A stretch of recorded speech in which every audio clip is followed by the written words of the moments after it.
Secret 7 का रोमांचक कारनामा बाय एनिट ब्लाइटन। चैप्टर 14। अजीब निशान दोबारा दिखते हैं। सभी बच्चे सर्कस के मैदान के चारों तरफ लगी रेलिंग पर बैठ गए। वे निराश हो गए थे। पीटर ने आ भरते हुए कहा, जरा सोचो तो सही, हमें ऐसा आदमी भी मिल गया जिसका कोट हूबहू उस टोपी जैसा है, लेकिन वह चोर इसलिए नहीं हो सकता क्योंकि उसके सिर के ऊपरी हिस्से पर चांद नहीं है। वाकई यह बहुत ही मुश्किल अभियान है। हमें सुराग तो मिलते हैं, लेकिन हम हर बार मझधार में ही अटक जाते हैं। और मान लो अगर कोई वे मुझे पहने भी दिख जाए तो वह चोर नहीं होगा, जेनेट बोली। वह तो शायद उसकी चाची होगी। यह सुनकर सभी लोग हंसने लगे।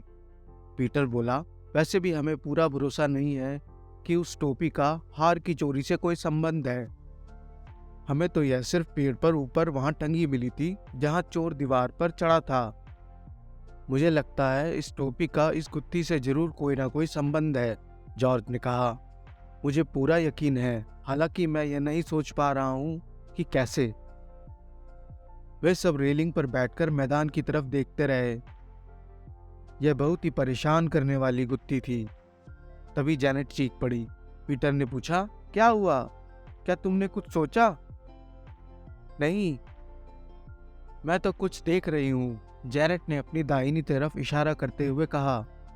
बाकी लोगों ने भी उधर देखा और वे देखते ही रह गए।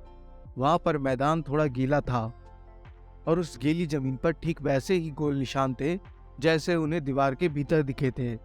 ये निशान लंगड़े विलियम के घर के पास मिले निशानों से बड़े थे।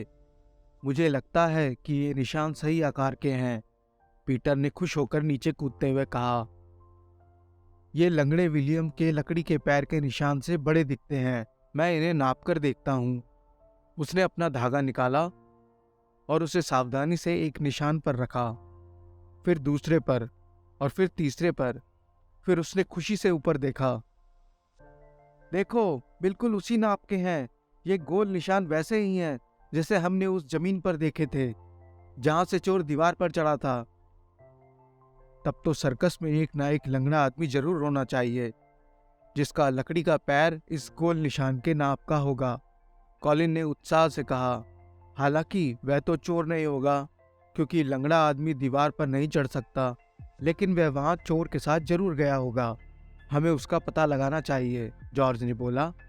अगर हम यह पता लगा सके कि उस लंगड़े का दोस्त कौन है या कारवा वाली गाड़ी में उसके साथ कौन रहता है, तो हम यह जान जाएंगे कि उसका दोस्त ही चोर है। और मुझे उम्मीद है कि चोर वही मोजे पहने होगा। अब हम लोगों की स्थिति ठीक होती जा रही है। पीटर ने सर्कस की उस छोटी लड़की को इशारा करके बुलाया जिसने कुछ समय पहले गुलाटियां खाई थी। उसने कहा, जरा सुनो, हम यहाँ पर रहने वाले लंगड़े आदमी के बारे में बात करना चाहते हैं। उसका कारवां कौन सा है? छोटी लड़की ने कहा, तुम पागल हो गए हो क्या?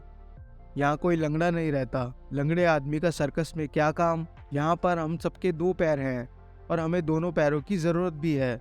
लगता है तुम्हारा दिमाग घूम गया है। जरा सुनो तो सही, पीटर ने दृढ़ता से कहा। हम जानते हैं कि यहाँ पर एक लंगड़ा आदमी रहता है और हम उससे मिलना चाहते हैं। अगर तुम हमें बता दोगी कि वह कहाँ है तो हम तुम्हें चॉकलेट देंगे। लड़की ने तत्काल चॉकलेट छीन ली। फिर वह शरारत से हंसने लगी।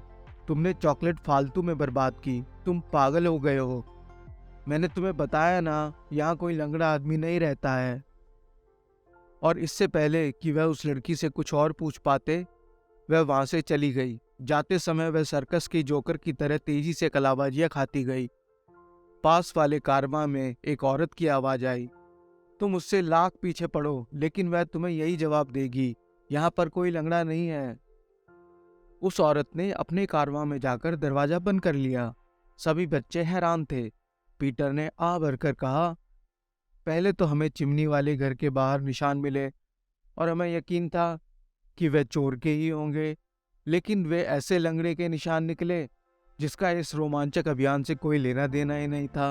और अब हमें सही नाप के निशान मिल गए, लेकिन हमें यह पता चलता है कि यहाँ कोई लंगड़ा आदमी रहता ही नहीं है। ये सचमुच बहुत आश्चर्यजनक है। चलो इन निशानों का पीछा करते हैं, जेनेट ने कहा। लंबी घास में उन्हें देखना मुश्किल होगा, लेकिन शायद हम उसका पीछा कर पाएं। निशानों का पीछा करते करते वे एक छोटे कारवां के पास पहुंच गए, जो शेरों के पिंजरों से ज्यादा दूर नहीं था। उसके पास वाले कारवां की सीढ़ियों पर लुईस बैठा था। उसने उन्हें हैरानी से देखा। बच्चे उस छोटे कारवां की सीढ़ियां चढ़कर अंदर झांकने लगे। उसमें सर्कस की बहुत सारी अजीब चीजें भरी पड़ी थी। ऐसा लगता था कि वहां कोई नहीं रहता था। तभी एक पत्थर उनके पास आकर गिरा, जिससे वह चौंक गए। तुम लोग यहाँ से दफा हो जाओ, इधर उधर ताका झाकी कर रहे हो, यहाँ तुम्हारा कोई काम नहीं है। लुईस ने चिल्लाते हुए एक और पत्थर उठा लिया। तुमने मेरी बात सुनी नहीं, यहाँ से दफा हो जाओ। भाई, अब बच्चों को तो दफा होने के लिए बोल दिया। अब कैसे पता चलेगा कि चोर कौन है? चोर तो कोई ना कोई जरूर है, पर कौन है जानने के लिए अगली कहानी का वेट कीजिए। And subscribe to my channel. Thank you.